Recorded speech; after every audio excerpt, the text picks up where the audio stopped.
Hello everyone, कैसे हैं आप सब। आई होप सब ठीक होगा, पढ़ रहे होंगे सब लोग, बेहतर होगा। तो चलिएगा, इंग्लिश लिटरेचर की आज क्लास थर्ड हम लोग शुरू करते हैं।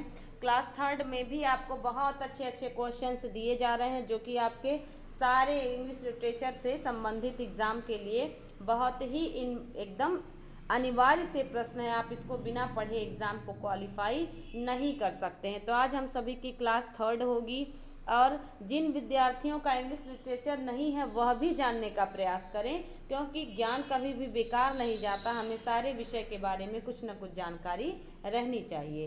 तो चलिए क्वेश्चन नंबर 1 की तरफ हम चलते हैं।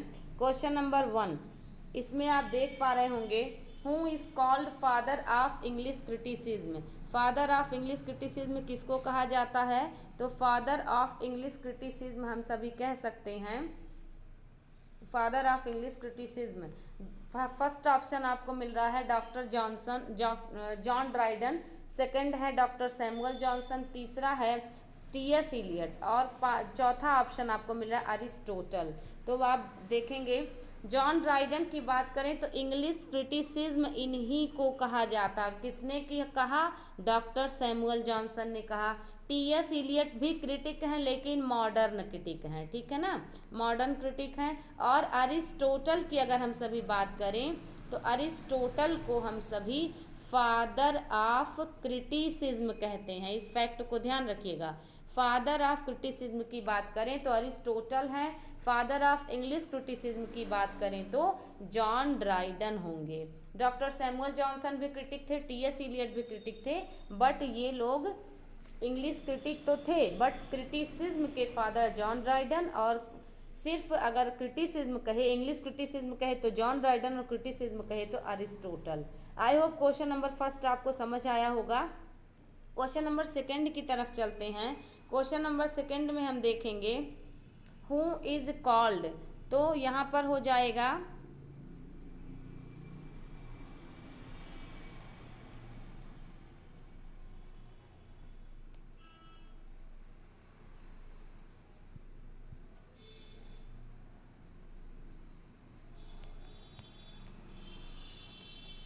Question number second, who is called the father of English criticism? John Donne, doctor Samuel Johnson, T S. Eliot और एस.टी. कॉलरिज। तो यहाँ पर क्वेश्चन की बात करें, John Dryden father of English criticism है।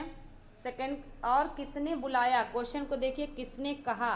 तो डॉक्टर सैमुअल जॉनसन ने जॉन ड्राइडन को कहा है father of English criticism. John Donne की बात करें तो दोस्तों जॉन डन मेटाफिजिकल पोएट हैं। जॉन डन मेटाफिजिकल पोएट हैं। बहुत से विद्यार्थी कंफ्यूज हो जाते हैं डन और ड्राइडन में, ठीक है। तो मेटाफिजिकल की बात करें तो जॉन डन है। डॉक्टर सैमुअल जॉनसन ने मेटाफिजिकल वर्ड को क्वाइन किया था, ठीक है, मेटाफिजिकल वर्ड। और कहाँ पर? लाइफ ऑफ पोएट्स में मेटाफिजिकल वर्ड को क्वाइन किया था डॉक्टर सैमुअल जॉनसन ने। टी.एस. इलियट ने मेटाफिजिकल एस्से के नाम से, टी.एस. इलियट ने मेटाफिजिकल एस्से के नाम से, इन्होंने एसेज के नाम से एक मेटाफिजिकल पोएट्स के नाम से एक एस्से लिखा था। और एस.टी. कॉलरिज की बात करें तो बायोग्राफिया लिटरेरिया इनका बहुत इम्पॉर्टेंट है, ठीक है, बायोग्राफिया लिटरेरिया, इसको आप ऐसे समझ लें, जो 1817 में लिखा गया था। और एस.टी. कॉलरिज रोमांटिक एज के कवि हैं। इनका लिरिकल बैलेट जो कि वर्ड्सवर्थ के साथ आया था बहुत फेमस है।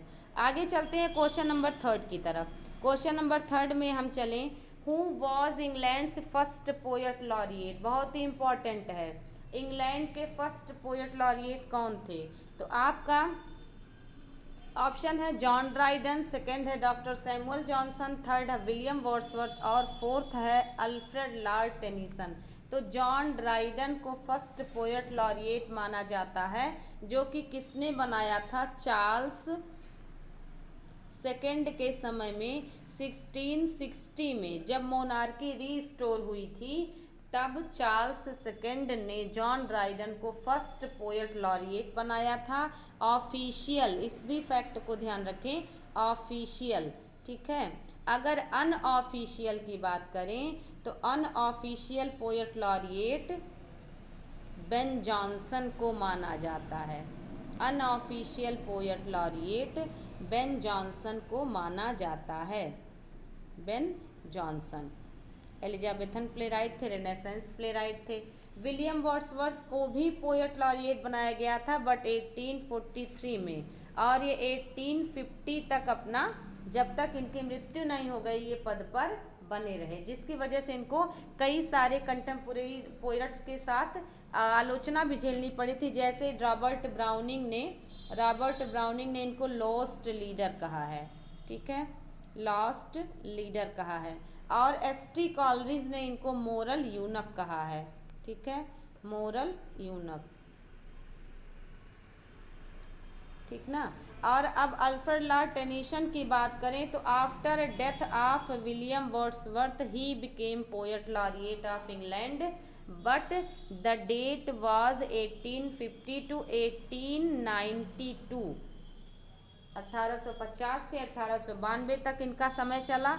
यह भी इंग्लैंड के पोएट लॉरिएट रहे हैं। क्वेश्चन नंबर 4 की तरफ चलते हैं। A line of verse poetry that has only 5 feet is called.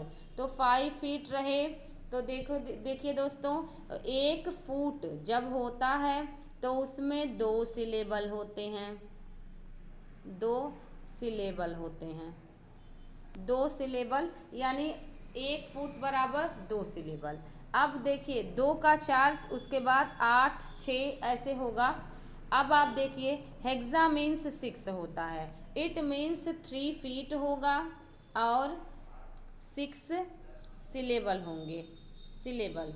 ये आपका टेट्रा कहलाएगा, ठीक है, टेट्रा कहलाएगा, ठीक है। और अगर आप यहाँ हेक्सामीटर की बात करें तो हेक्सामीटर में 6 फीट होंगे और 12 सिलेबल होंगे, 12 सिलेबल होंगे। हेक्सामीटर हो गया, हेक्सा मीन्स 6 होता ही है। अब देखें मोनो की बात करें तो मोनो मीन्स 1 होता है, इट मीन्स 1 फुट बराबर 2 सिलेबल, मोनोमीटर हो गया। अपने क्वेश्चन में 5 फीट पूछा है, इट मीन्स पेंटा, 5 फीट बराबर 10 सिलेबल, ठीक है। अब देख पा रहे होंगे आप, इसको हम सभी डेका सिलेबिक भी कहते हैं, डेका सिलेबिक लाइन, यानी जिसमें 5 फीट और 10 सिलेबल हो, उसको डेका सिलेबिक लाइन कहा जाता है। तो अब आप आगे बढ़ते हैं। इंजैम्बमेंट एक ऑप्शन दिया हुआ है। इंजैम्बमेंट क्या होता है? इंजैम्बमेंट मीन्स रन ऑन लाइन, इसको ध्यान रखेंगे, एग्जाम में पूछता है, रन ऑन लाइन, ठीक है। इसका means without pause we can write, without pause, without punctuation mark, बहुत सारी बातें हैं जो कि आपको जानने होंगे। जब भी कॉमा का यूज़ हो ना किया जाए, सेमी कॉलन का, कॉलन का, डैश का, किसी भी ऐसे पंक्चुएशन के चिन्ह का प्रयोग न किया जाए और लाइनों को लगातार बोलते चले जाएं, तथा जहाँ किया जाना चाहिए अंत में वहाँ न किया जाए, बल्कि एक शब्द 2 शब्द पहले कर दिया जाए, वह भी इंजैम्बमेंट का पार्ट होता है। तो यहाँ पर अपना आंसर होगा पेंटामीटर। बाकी हेक्सामीटर आपने समझ लिया, इंजैम्बमेंट भी पढ़ लिया और मोनोमीटर भी पढ़ लिया। चलिए क्वेश्चन नंबर 5 की तरफ चलते हैं। Question number 5, the rape of the lock is a mock heroic narrative poem written by. The rape of the lock, ध्यान रखिए विद्यार्थियों, ये पहली बार 1712 में आया था, दूसरी बार 1714 में आया था, पहली बार 2 कैंटो के साथ और दूसरी बार ये टोटल 5 कैंटोस के साथ आया था। और ये अलेक्जेंडर पोप ने लिखा है, जो अलेक्जेंडर पोप माना जाता है ये मॉक हीरोइक पोएट थे, मॉक हीरोइक पोएट। और रेस्टोरेशन एज में अलेक्जेंडर पोप ने अपना काम किया है।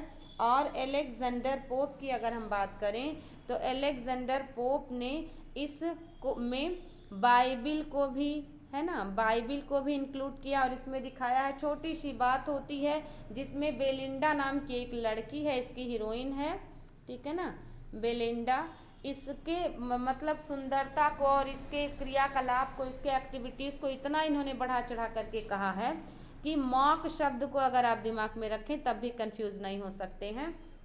और इसको इन्होंने अलेक्जेंडर पोप ने हेक्सामीटर में लिखा है, हेक्सामीटर में। इसी वजह से इस हेक्सामीटर को अलेक्जेंड्राइन नाम से भी जाना जाता है, ठीक है, अलेक्जेंड्राइन नाम से भी जानते हैं हेक्सामीटर को, क्योंकि इन्होंने ही इसमें यूज़ किया रेप ऑफ द लॉक में। और इसमें दिखाया है कि एक जो है एराबेला फार्मर रहते हैं जो कि बेलिंडा के चोटी को काट लेते हैं। लॉक मीन्स लट या चोटी होता है, ठीक है, इसको काट लेते हैं। रेप मीन्स होता है बिना इच्छा के किसी के चीज़ को लेना, ये रेप कहलाता है। तो यहाँ पर रेप ऑफ द लॉक ये जो वर्ड है ये छोटी सी बात है जो है दो खानदानों के बीच की है, जिसमें विवाह पहले तय होता है, फिर बाद में विवाह नहीं होता है और उस पर जो है गुस्सा हो जाता है जो इसका हीरो है और वो हीरोइन के बालों को काट लेता है। और इसी को इन्होंने दिखाया है कि परियां रक्षा करती हैं। बेलिंडा सो के उठती है, उसका लैप डॉग है, उसके टेबल पे बहुत सारे मेकअप के सामान रखे हैं और उसमें बाइबिल भी है। तो ये सारी चीज़ें हैं जो है अलेक्जेंडर पोप ने इसको दिखाया है। मैथ्यू अर्नोल्ड विक्टोरियन एज के पोएट हैं। सैमुअल जॉनसन को आप जान ही गए, ट्रांजिशनल पोएट हैं। और जॉन ड्राइडन की बात करें तो जॉन ड्राइडन जो है चार्ल्स सेकंड के समय के पोएट है, रेस्टोरेशन एज के पोएट हैं, ठीक है। तो ये सारे कुछ फैक्ट हैं जो आपको जानने चाहिए, ठीक ना। आगे बढ़ते हैं क्वेश्चन नंबर 6 की तरफ। Question number 6, an elegy written in country churchyard 1750 written by. बताएं, सारे विद्यार्थी इसको पढ़ चुके हैं। इंटरमीडिएट में जो भी विद्यार्थी इंग्लिश पढ़ते हैं वो तो पढ़ते ही हैं और एलटी ग्रेड के सिलेबस में भी इसको दिया जाता है। और elegy written in a country churchyard, ये जो है थॉमस ग्रे ने लिखा है। थॉमस ग्रे की अगर आप बात करें तो थॉमस ग्रे को ट्रांजिशनल पोएट माना जाता है, ठीक है, ट्रांजिशनल पोएट माना जाता है, ठीक है। इन्होंने ट्रांजिशनल पोएट इनको माना जाता है और इनकी रचनाओं में ट्रेट्स ऑफ क्लासिसिज्म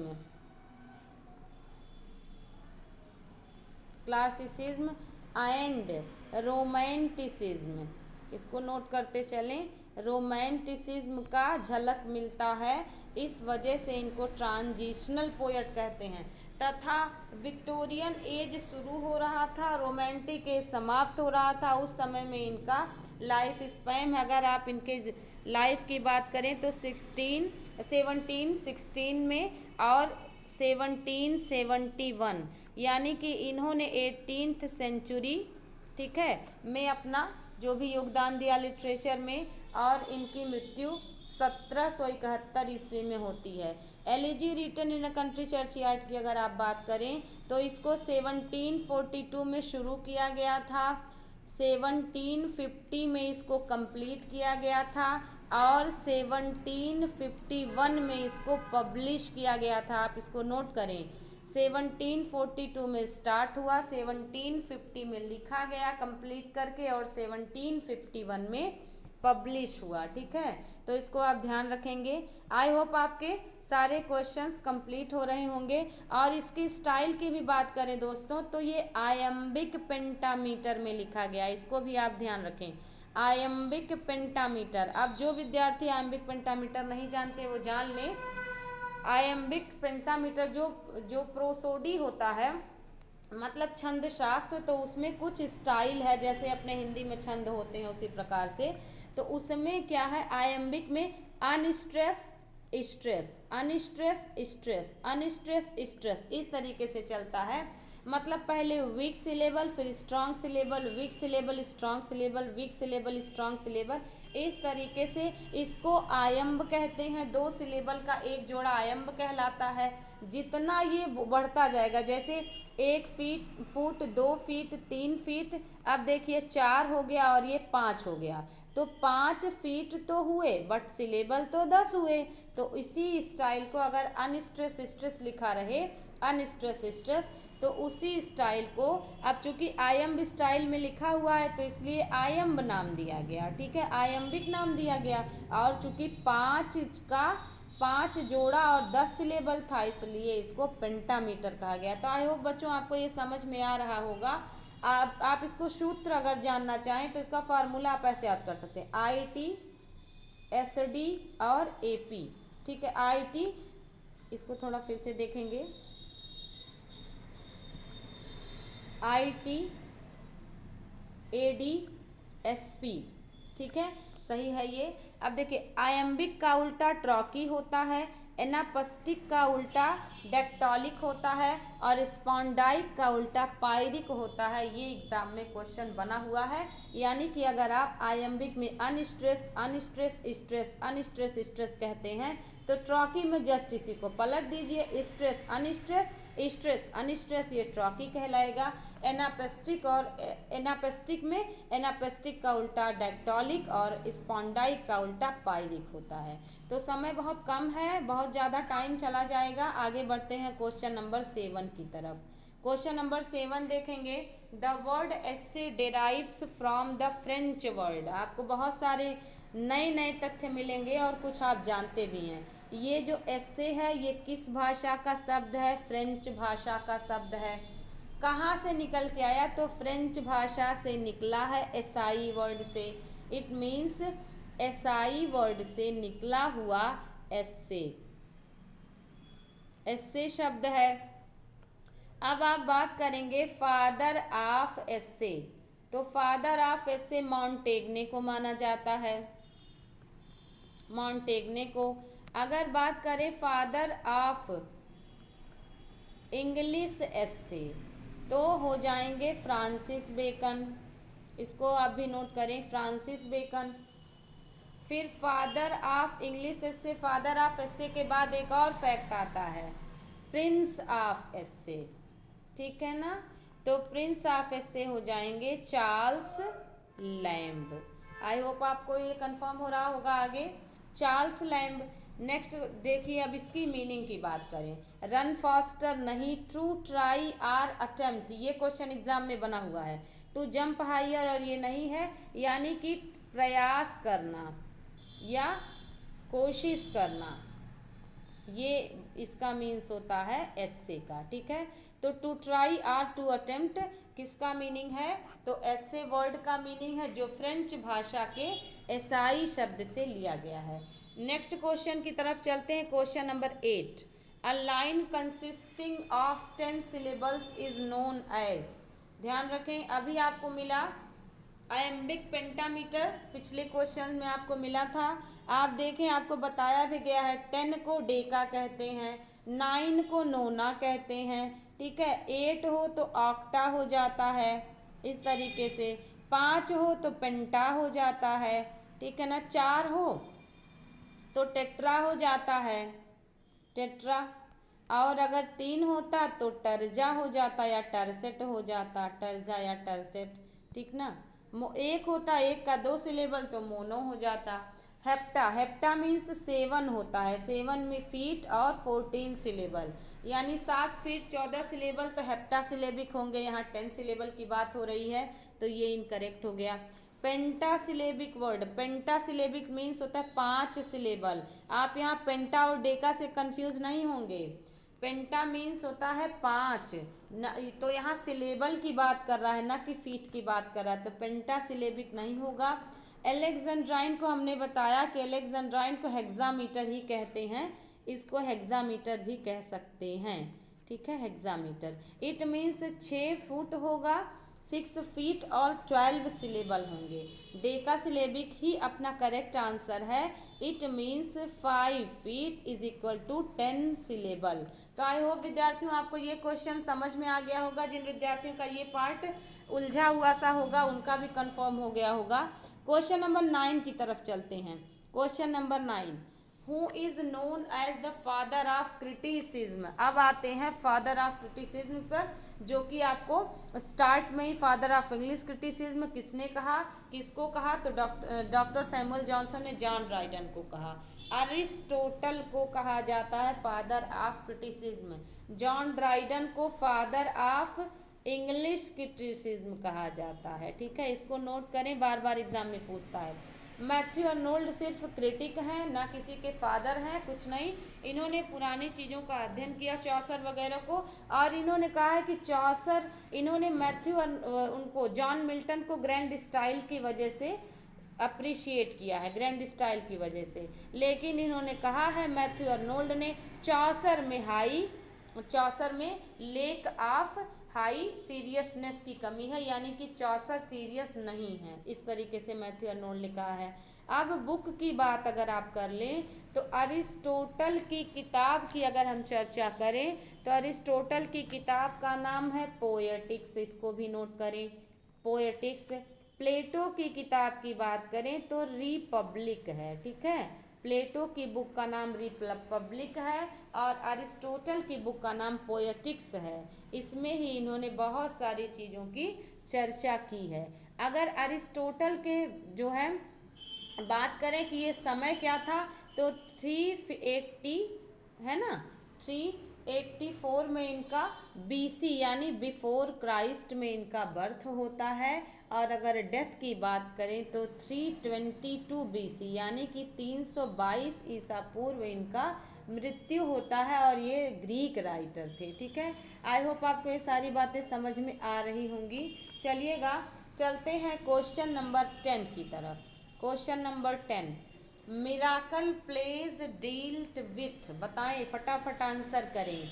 सबसे पहले आप जानें, जब ड्रामा का विकास हुआ तो 3 प्रकार के प्ले चर्चा में आए जो चर्च में ही परफॉर्म किए जाते थे। पहला था मिस्ट्री प्ले, ठीक है, मिस्ट्री प्ले। इसके बाद दूसरा आया miracle play, miracle play, mystery play, miracle play. फिर आगे बढ़ी बात तो आया मोरालिटी प्ले, मोरालिटी प्ले। इसके बाद इंटरल्यूड आया, interlude. It means mystery play, आप इसको अगर सीक्वेंस से जाने तो आप ऐसे भी लिख सकते हैं, mystery play, miracle play, morality play, interlude. ठीक है, इसके बाद ही ड्रामा का विकास हुआ। डेवलपमेंट ऑफ ड्रामा में आपको पढ़ने को मिलेगा। मिस्ट्री प्ले क्या होता था, तो इसको भी आप जान लें। मिस्ट्री प्ले जो होता था वो बेस्ड ऑन बाइबिल होता था, बेस्ड ऑन बाइबिल, यानी बाइबिल पर आधारित होता था। बाइबिल में कौन कौन सी बातें हैं, चर्च में लोगों को बांधे रखने के लिए मिस्ट्री प्ले चर्च में बाइबिल पर परफॉर्म किया जाता था। फिर मिराकल प्ले जब आया तो अब इसको आप देखें, miracle play lives of saint and martyrs पर आधारित होता था। स्टोरी ऑफ बाइबिल तो मिस्ट्री प्ले आपने समझ ही लिया।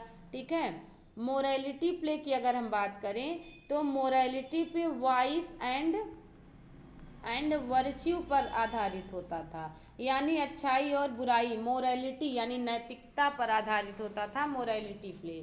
तो आप इसको क्वेश्चन पूछता है एग्जाम में, एक करके भी और मिलान करके भी, लाइफ्स ऑफ सेंट पर आधारित या मार्टिस यानी शहीदों पर आधारित जो क्रिश्चियनिटी के लिए जान गंवाए थे तो मिराकल प्ले होता था। या जो पहुँचे हुए जो है सेंट, बिशप या फिर प्रीस्ट रहते थे उनके लिए मिराकल प्ले प्रस्तुत किया जाता था। और स्टोरी ऑफ बाइबिल की बात करें तो मिस्ट्री प्ले था। लाइफ्स ऑफ ऑर्डिनरी पीपल, इसमें चर्चा नहीं की जाती थी तीनों में। हाँ, इनको जो है अच्छाई बुराई के अंतर को दिखाने के लिए मोरालिटी प्ले लाया गया था। बाद में इंटरल्यूड लाया गया, बीच में जब ब्रेक होता था थोड़ा हास्यात्मक होने लगा। फिर ट्रेजी कॉमेडी आई, तमाम बातें जब चर्च से बाहर निकला ड्रामा तब ये सब विकसित हुआ इसका रूप। तो आई होप आपको ये समझ आ गया होगा। आज चलते हैं क्वेश्चन नंबर 11 की तरफ। A literary device that can be defined as poetry that is free from limitations. आपको क्वेश्चन बहुत लेंदी लग रहा होगा but it's very easy. A literary device that can be defined as poetry that is free from limitations। Regular metre, point को देखें आप, regular metre, rhythm and does not rhyme with fixed form that is called what। आप बताएं। यहाँ कह रहा एक ऐसी लिटरेरी डिवाइस जो डिफाइन किया जा सके, जिसके द्वारा पोएट्री को, जो फ्री हो लिमिटेशंस से, रेगुलर मीटर के, रिद्म के। इट मीन्स आप ऐसे समझें, no rhyme no metre, no rhyme no metre. इतने छोटे से वर्ड को इतना बड़ा उसने एक्सप्लेन किया है। ये फ्री वर्स है, ठीक है। आप विशेष तौर पे ध्यान रखें। What is difference between free verse and blank verse, who will tell me. देखिए ब्लैंक वर्स में आप इसको ऐसे जान लें, ब्लैंक वर्स में क्या होता है, ये आयम्बिक पेंटामीटर में लिखा होता है, पेंटामीटर में, ठीक है।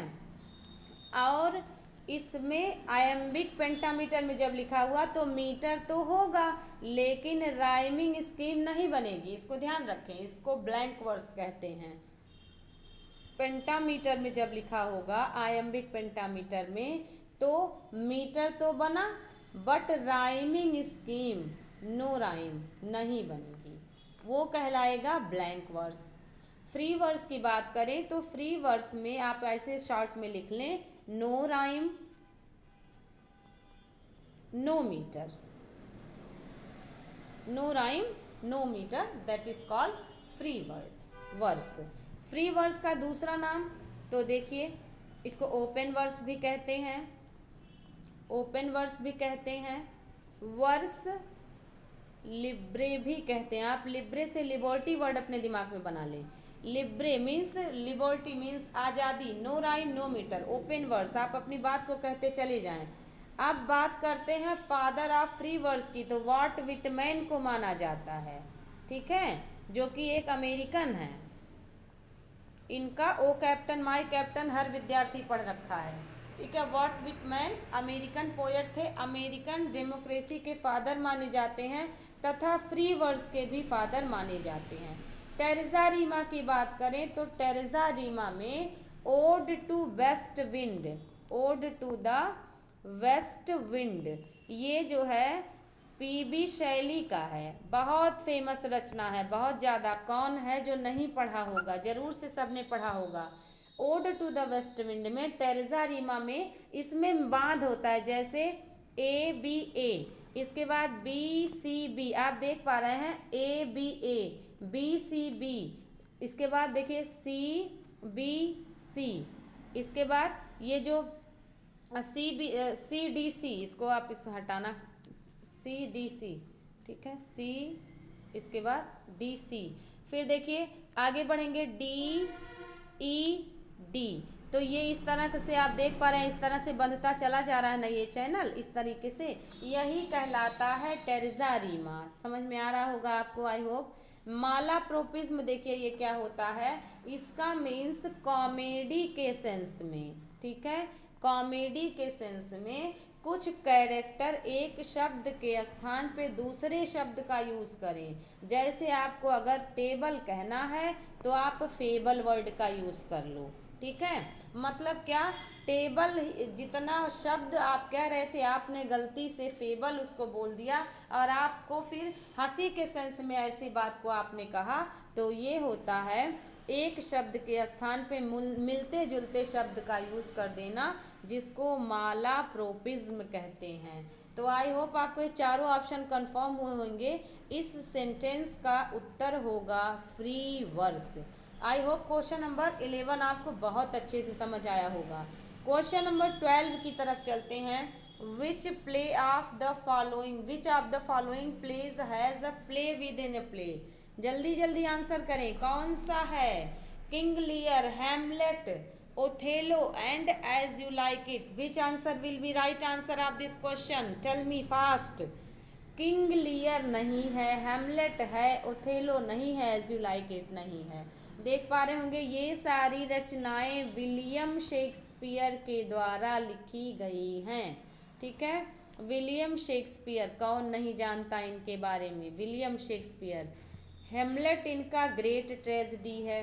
ठीक है, मर्डर ऑफ गोंजागो, जब ये एक सीन दिखाते हैं हेमलेट अपने पिता की मृत्यु का बदला लेने के लिए, यहाँ पर एक जो है सीन फिल्माया गया है जिसमें राजा की पत्नी, जो कि रियल में हेमलेट की माँ गर्टी रहती है लेकिन इसमें बैप्टिस्टा, ठीक है ना, बैप्टिस्टा इस तरीके से उसको नाम दिया गया है। और वहाँ पर किंग क्लॉडियस, जो कि सीनियर हेमलेट यानी कि फादर ऑफ हेमलेट के पिता के कानों में पोर किए थे पॉइजन। ठीक है, पॉइजन, तो वहाँ पर जो है पॉइजन पोर करने की वजह से उनकी मृत्यु हो गई थी। इस बात को श्योर करने के लिए हेमलेट ने play within a play का प्लॉट खेला है, जिसको माउस ट्रैप नाम से भी जो है मतलब अपराधी को जाल में फंसाना, चूहे के लिए जाल फैलाना, इस तरीके से हेमलेट ने इसको यूज़ किया है। हालांकि ये ग्रेट ट्रेजेडी है, सब के सब मर के ख़त्म हो जाते हैं, परंतु इसमें इस बात की पुख्ती करने के लिए, इस बात को श्योर करने के लिए हेमलेट ने इसको फिल्माया है play within a play.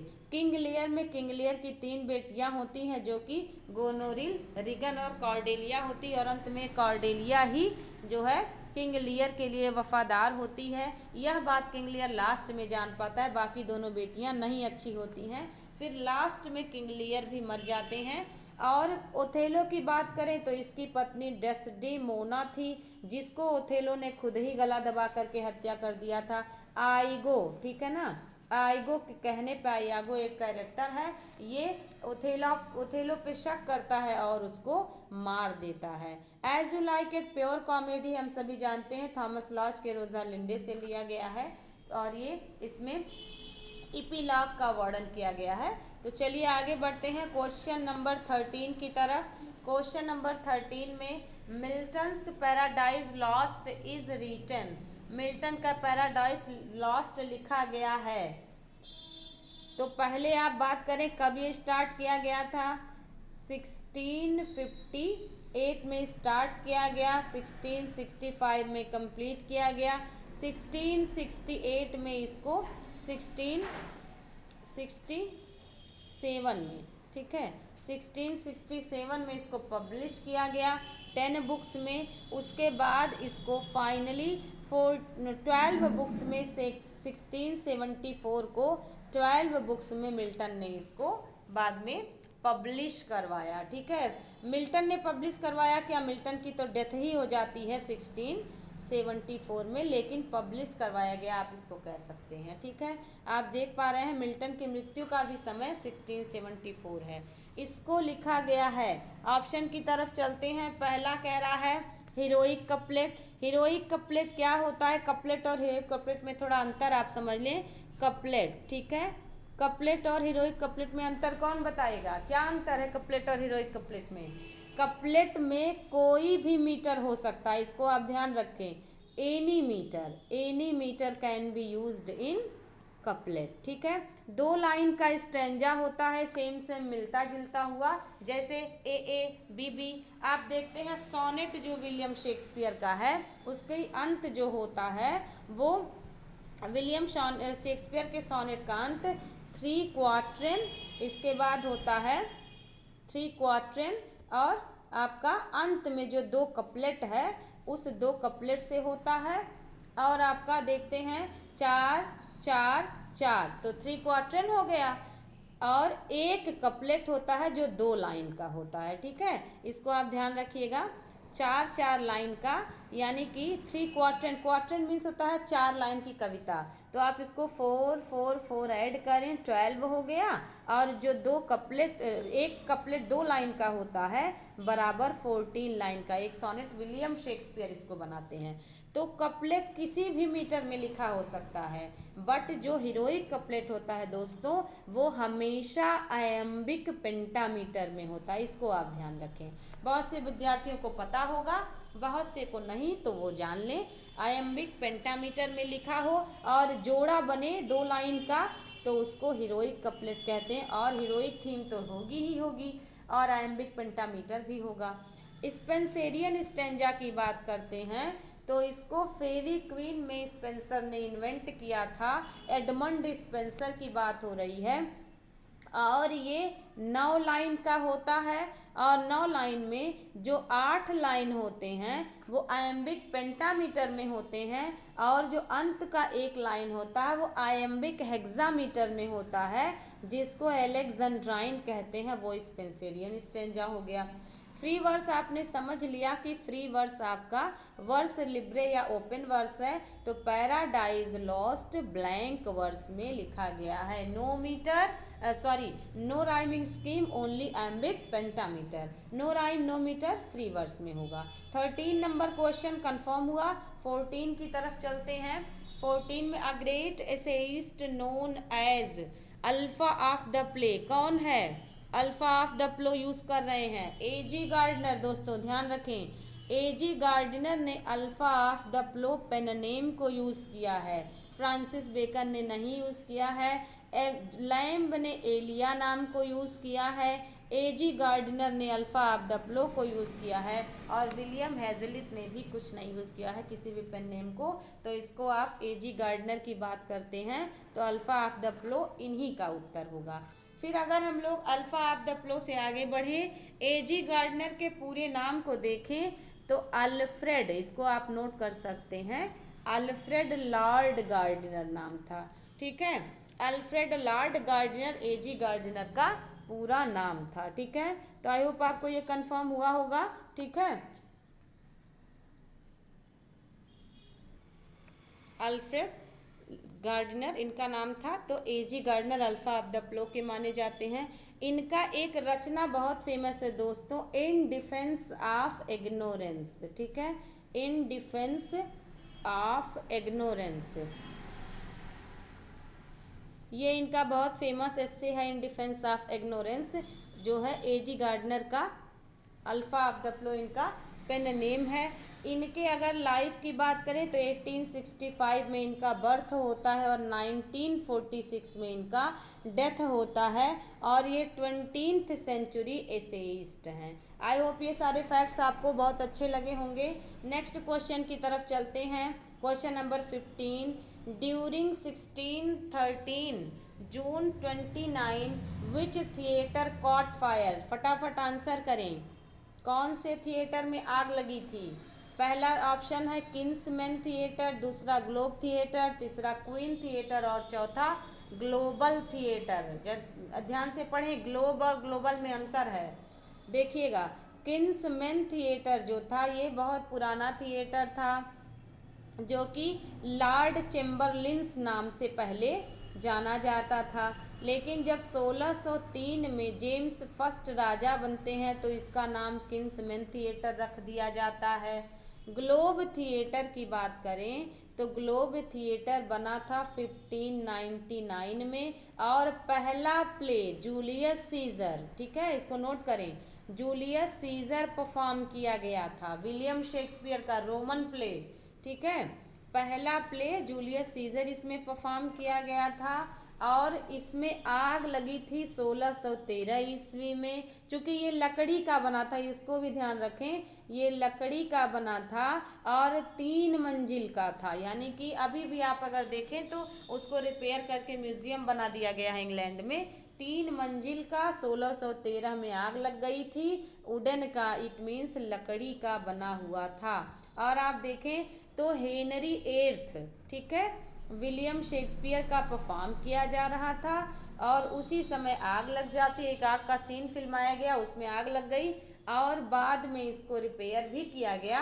बाद में इसको हेनरी एट्थ जो इनकम्प्लीट रह गया, जॉन फ्लेचर नाम के एक व्यक्ति ने, जो कि विलियम शेक्सपियर के ही कंटेम्पोरेरी थे, इन्होंने इसको कंप्लीट किया था। अब ग्लोबल थिएटर था नहीं, क्वीन थिएटर था नहीं।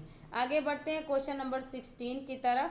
Question number 16, in which year the restoration and the demise in power of the puritans sees the opening of the theatre again. बहुत अच्छा क्वेश्चन है, ध्यान रखें, बहुत ही इंपॉर्टेंट क्वेश्चन है, पूछता है 1558 में क्वीन एलिजाबेथ रानी बनी थी इंग्लैंड की 1558 से लेकर के 1603, जब तक इनकी मृत्यु नहीं हो गई इन्होंने शासन किया।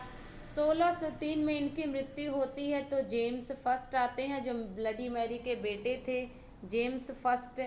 इसके बाद ये 1603 से 1625 तक शासन करते हैं। फिर आगे बढ़ते हैं हम सभी। 1649 में क्या होता है, तो पार्लियामेंट को के द्वारा चार्ल्स फर्स्ट को, ये सब कॉमन सी घटना है, एग्जीक्यूट यानी बेहेड कर दिया जाता है 1649 में ओलिवर क्रॉमवेल के संरक्षण में। इसको भी आप ध्यान रखें, ओलिवर क्रॉमवेल जो पार्लियामेंट के मुखिया थे, इनके संरक्षण में। और जिन्होंने इनका साथ दिया उनको कैवेलियर पोएट कहा गया, ये भी आप ध्यान रखें, कैवेलियर पोएट। जिन्होंने नहीं साथ दिया उनको प्यूरिटन पोएट कहा गया। ठीक है, प्यूरिटन पोएट कहा गया। बाद में इन्होंने नाम बदल के ये लोग टॉरी और विग में परिवर्तित हो जाते हैं, आपको आगे मिलेगा।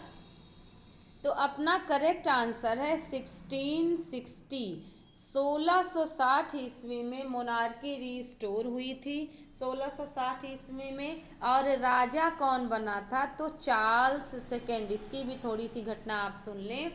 जब चार्ल्स फर्स्ट को बीहेड किया गया तो उसका बेटा चार्ल्स सेकेंड भाग गया, और जब चार्ल्स सेकेंड भाग गया तो ओलिवर क्रॉमवेल राजा बने। और ओलिवर क्रॉमवेल 1649 से लेकर के 1658 तक तो शासन किए। इसके बाद इनकी जब डेथ हो गई तो 1658 से इनका बेटा रिचार्ड क्रॉमवेल 1660 तक रहा। लेकिन ये उतना अच्छा नहीं था जितना इनके पिताजी ने काम किया था। फिर ये डर के नाते भाग जाता है और फिर से इंग्लैंड वालों को समझ में आया कि मोनार्की ही अच्छी थी, और फिर बड़े स्वागत के साथ चार्ल्स सेकंड को बुलाया गया, और फिर ये आ कर के अपने पिता की मृत्यु का बदला लेना शुरू किया। ये सब आपको समय समय पे मिलता रहेगा जानने को। तो हमारा करेक्ट आंसर है, और रेस्टोरेशन एज की शुरुआत होती है रेस्टोरेशन एज की, इसीलिए मोनार्की रिस्टोर हुई, that is called restoration age. बाद में फिर आपको मिलेगा कि चार्ल्स सेकंड भी जब बेकार हो गए तो फिर बाद में जेम्स आए, और फिर जेम्स सेकंड के आने के बाद फिर इनके जो है विलियम थर्ड और मैरी सेकंड आती हैं, इनके बेटी दामाद। ऐसे बहुत सारे फैक्ट्स हैं। चलिए आगे बढ़ते हैं क्वेश्चन नंबर 17 में। Which one of the following is not a pastoral elegy. फटाफट आंसर करें। सब सारे जो भी ऑप्शन आपको मिले हैं, मिल्टन का लीसीदास ए भी एलिजी है, शैली का एडोनाइस भी एलिजी है, अर्नोल्ड का थायरिसिस भी एलिजी है, और विलियम वर्ड्सवर्थ का the world is too much with us ये एलिजी नहीं है। तो है क्या दोस्तों, ये सोनेट है। ठीक है, 14 लाइन का सोनेट है, इटालियन फॉर्म में लिखा गया है, इटालियन स्टाइल में इसको लिखा गया है, इटालियन स्टाइल में, इटालियन स्टाइल में लिखा गया है इसको, सोनेट को 17, ठीक है, 1802 में लिखा गया था, 1807 में ये पब्लिश हुआ था विलियम वर्ड्सवर्थ के द्वारा। इन्होंने इसमें मटेरियलिज्म की दिखाई है, आलोचना की है कि कैसे लोग नेचर से दूर चले जा रहे हैं। तो यही हमारा पेस्टोरल एलिजी नहीं है। बाकी लीसीदास 1637 में लिखा गया था, एडवर्ड किंग की याद में लिखे थे, जॉन मिल्टन लिखे थे जो कि इनके कॉलेज के फ्रेंड थे। लीसीदास एडवर्ड किंग की याद में 1637 में। इसके बाद अगर बात करते हैं शैले का, तो शैले ने कीट्स की मृत्यु पर एडोनाइज लिखा है। ठीक है, जॉन कीट्स की बात हो रही है, जॉन कीट्स की मृत्यु पर इन्होंने एडोनाइज लिखा है। और मैथ्यू अर्नोल्ड ने 2 एलिजी लिखी है, इसको नोट करें। पहला तो थायरिसिस है, दूसरा है रग्बी चैपल। ठीक है, रग्बी चैपल, इन्होंने एक एलिजी अभी लिखी है। तो थायरिसिस जो है वो इसका एच क्लो है, एक इनके दोस्त हैं, उनकी मृत्यु पर लिखा है। और यानी कि इनका Arthur H Clough, Arthur huge क्लो नाम है इनका, एच क्लो, इन पर इन्होंने अर्नोल्ड ने थायरिसिस लिखा है और रग्बी चैपल इन्होंने लिखा है अपने खुद फादर की मृत्यु थॉमस अर्नोल्ड की मृत्यु पर। ठीक है, आई होप आपको ये सारे फैक्ट्स बहुत अच्छे लग रहे होंगे और इम्पॉर्टेंट भी हैं। Question number 17 complete. 18 की तरफ चलते हैं।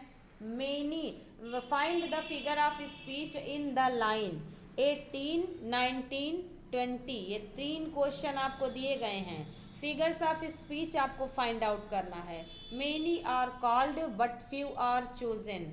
कम लोग जो है चुने गए लेकिन बहुत लोग बुलाए गए। ऑप्शन है ऑक्सीमोरन, सेकंड है पैराडॉक्स, थर्ड है एंटीथीसिस और फोर्थ है पर्सोनिफिकेशन। कौन सा होगा बताएं। पहला देखिए, अगर ऑक्सीमोरन की बात करें तो ऑक्सीमोरन में क्या डिफरेंस होता है बच्चों।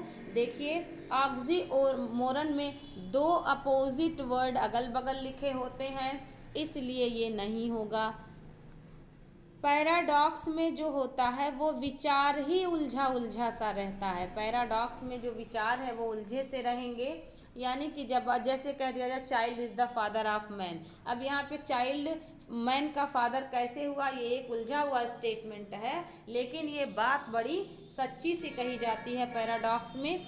एंटीथीसिस में 2 क्लॉज एक दूसरे की जो है अपोजिट होते हैं। तो देखिए, पहला क्लॉज हो गया मेनी आर कॉल्ड और दूसरा क्लॉज हो गया बट फ्यू आर चूजन। तो पहला क्लॉज दूसरे के अपोजिट है, मेनी का उल्टा फ्यू हो गया और कॉल्ड और चूजन भी एक दूसरे को अपोज कर रहे हैं। ज़्यादा लोग बुलाए गए, न के बराबर चुने गए, तो पहला दूसरे को अपोजिट करेगा पहला क्लॉज। तो एंटीथीसिस की स्टाइल यही होती है, इसको आप ध्यान रखें। पर्सोनिफिकेशन की अगर हम बात करें तो पर्सोनिफिकेशन में नॉन लिविंग को लिविंग बना देता है। ठीक है, नॉन लिविंग ऑब्जेक्ट को लिविंग बना देगा, वो पर्सोनिफिकेशन होगा। ठीक ना। चलते हैं क्वेश्चन नंबर 19 की तरफ। Give every man thy year but few thy voice.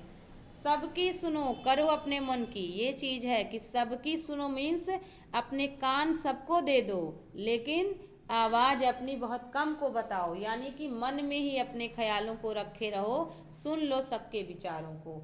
Oxymoron नहीं, पैराडॉक्स भी नहीं, पर्सोनिफिकेशन भी नहीं, antithesis is the right answer of this question. Give every man thy air, अपने कान सबको दे दो लेकिन अपनी आवाज़ किसी को मत दो, यानी मन की बात न को बताओ, कम के बराबर। यहाँ पर भी पहला क्लॉज दूसरे के अपोजिट में है। क्वेश्चन नंबर 20 की तरफ चलते हैं। Last but not least means क्या, अभी आपको मिलता जाएगा। हास्टन स्लोली, इसका क्या मतलब है, अभी देखिए आपको बताया गया। 2 opposite word, hasten slowly. Haste means होता है फास्ट यानी तेज, और स्लोली मतलब स्लो धीरे धीरे। तो आप देख पा रहे हैं ना, पहला दूसरे के अपोजिट वर्ड ही लिखा हुआ है। ऑक्सीमोरन कंप्लीट है, सही होगा। मेटाफर में होता है किसी चीज़ को कोई चीज़ कह देना। विभेद रहित आरोप, रूपक अलंकार सबने पढ़ रखा है हिंदी में, तो यहाँ पर हो जाएगा द, जैसे camel is the ship of dessert, न कि लाइक या एज का यूज़ कर रहे हैं। एंटीथीसिस भी नहीं है, एपोस्ट्रॉफी में संबोधन होता है। तो आई होप साथियों आपको ये सारे 20 क्वेश्चंस बहुत अच्छे लगे होंगे, समझ में भी आए होंगे, नए नए फैक्ट भी जानने को मिले होंगे। इसी तरह हमारे साथ बने रहिए। सारे सॉल्यूशन का आपको जो है इकट्ठा करके लिखना पड़ेगा। सारे जो है क्वेश्चन का सॉल्यूशन आपको मिलेगा, तो आप ऐसे ही अप्रिशिएट करते रहें, नोट्स बनाते रहें, प्रैक्टिस करते रहें। ऐसे ही आपको सीरीज़ लगातार प्रोवाइड की जाएगी। Thank you so much for giving me your appreciable time.